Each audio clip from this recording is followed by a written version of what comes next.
mu sigma case, he said, oh, no, don't use the one coming from my formula, just use this one here, assuming the density.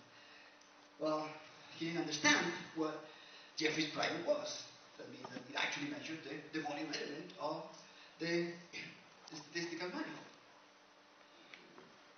Okay, now I'm going to get a little bit more technical here, so I apologize for that. But I'm going to try to explain to you the concept of ignorance that can be obtained from here. I'll give you three views of ignorance: a sort of geometric view of it, a coding theory view of it, and a statistical view of it. They're equivalent. You can interpret them in the three ways, but it gives you different aspects. They all coincide. So let me take this. So here we can assume a truth. I don't believe in truth, a given truth at all. I mean, this is just temporary in order to encode what I mean by being ignorant. So if the data was in fact coming from a true distribution like that, let me explain what I mean by all this Greek symbols flying around here. Think of the sky or the clouds here as being each cloud point is a probability distribution for the data. If they leave, probability distributions live in a curved space. So we have a volume. So think of the clouds as being possible probability distributions for the data. Your model, if you want. Okay. Think of this point here, the true distribution, as being somewhere.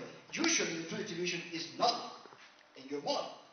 I mean, that's pretentious to think that your model actually catches the actual truth.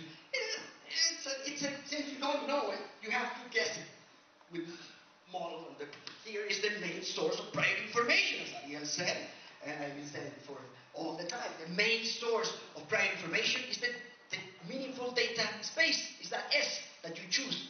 That contains a major amount of prior information. In fact, that S contains an uncountable number of a priori probabilities. What more prior information do you want?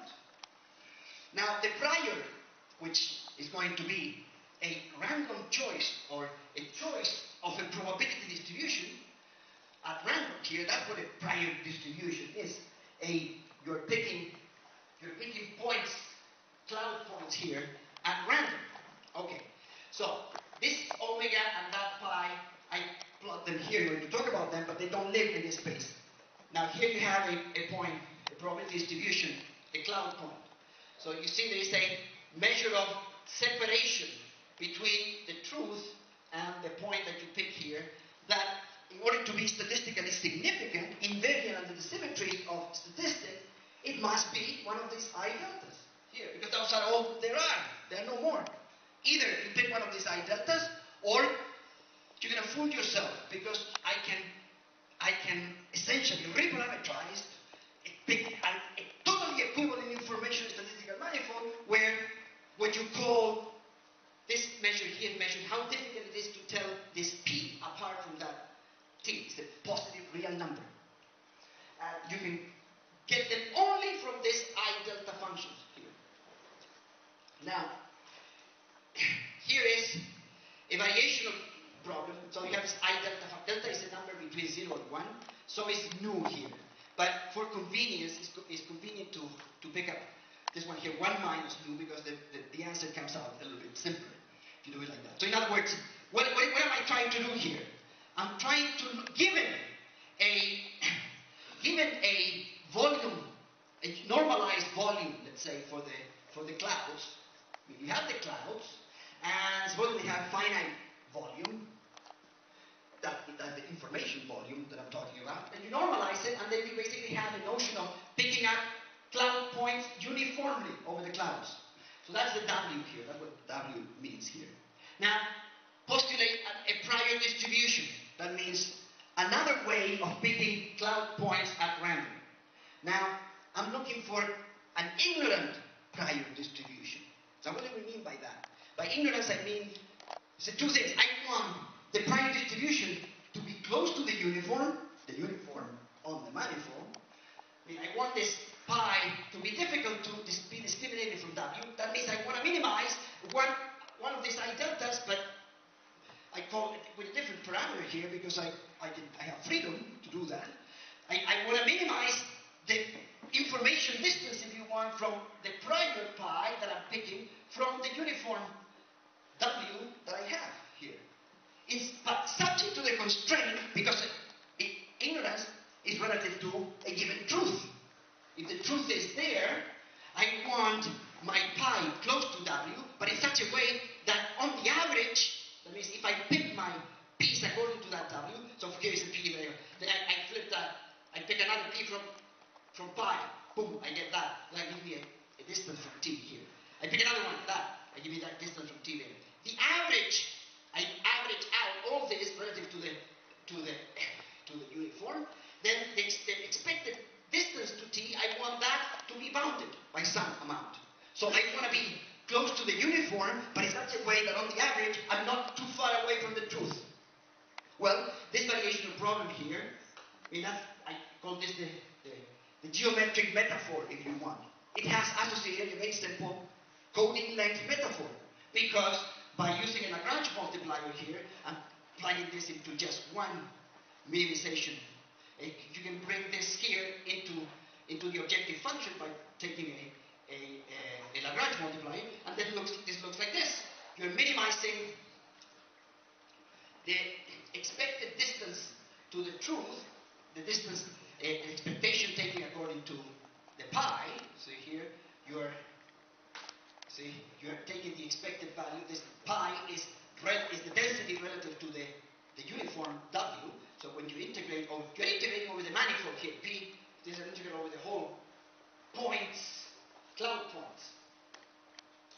Now, this thing here says that, remember, it has a coding length interpretation for this one here. When you have data theory, remember, it's always data theory. It's never just data. It's a logical thing. So if you want to transmit data from one point to another, the way you have to do it is that you have to transmit the theory with it. In fact, that is being exploited right now by MP4, for example. MP3, remember the MP3 way of encoding, but for listening to music, now there's a new standard, MP4, which is based in exactly this. For example, if you want to transmit a piano sonata that you record, then it pays off in terms of coding to make a model of the acoustics of the room and the piano itself and the way you press that. Maybe a parametric model with lots of parameters, but it pays off to encode those parameters, send those parameters that you're sending the theory there, and then with the use of that theory, you encode the data itself, and that compresses the data much more. So this gives a coding length price for the theory.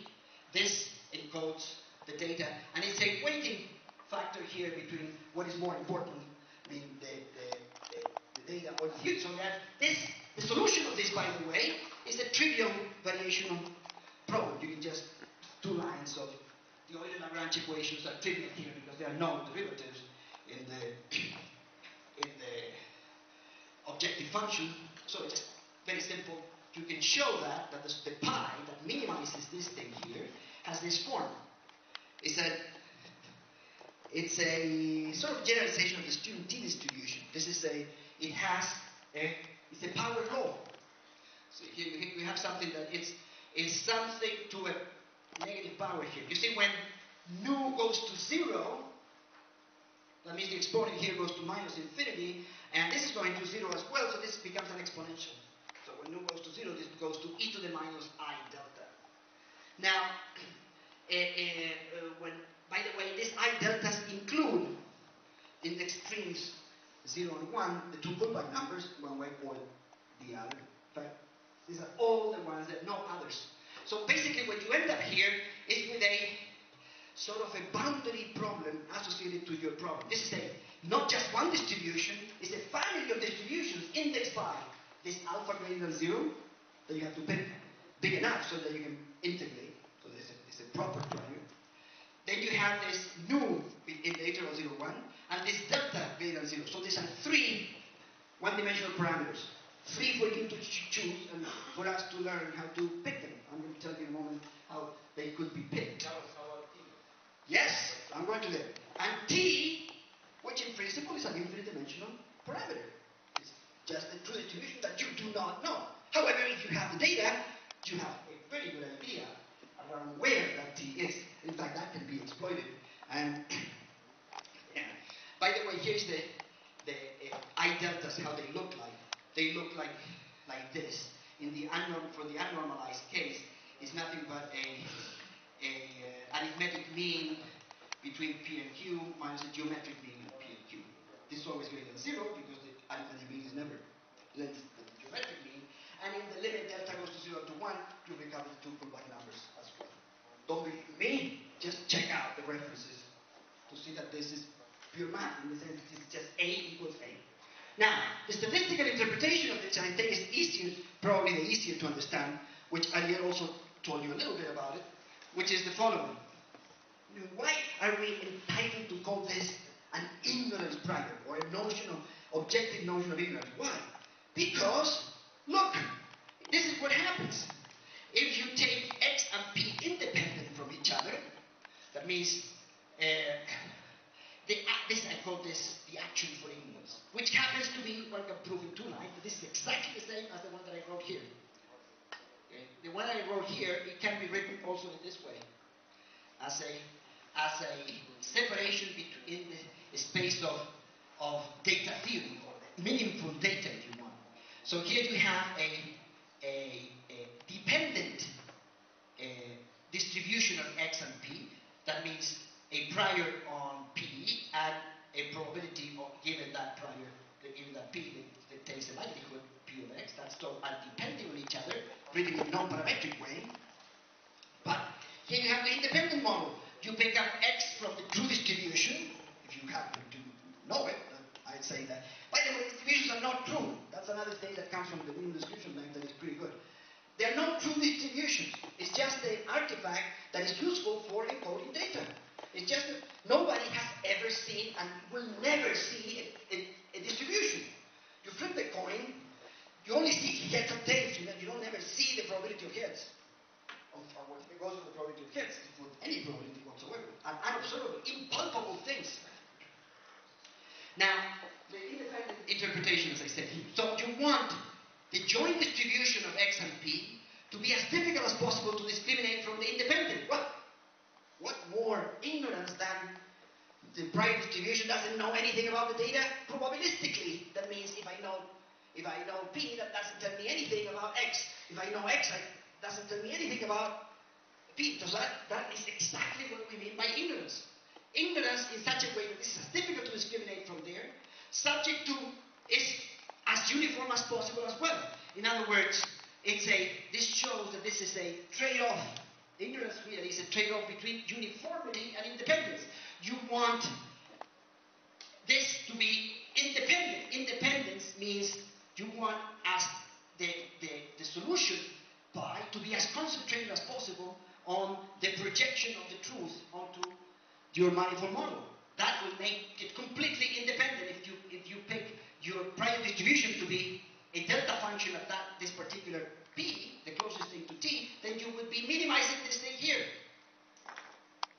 It's not 0 if the truth is not on the manifold. If the truth is on the manifold, then you can make all this equal to 0. But that's a trade-off between that and spreading the distribution over the manifold as much as possible. So it's a trade-off. In fact, in the very special case, when you pick the parameters delta equals nu equals 0, one can show that all this simplifies tremendously to just minimum entropy, or minimum Kuhlmann number. In fact, things combine in such a way that the whole thing here, it just becomes this thing here, where T to the alpha, that means it gives also an interpretation of this alpha. Alpha is the number of virtual observations on which you are basing your guess, T.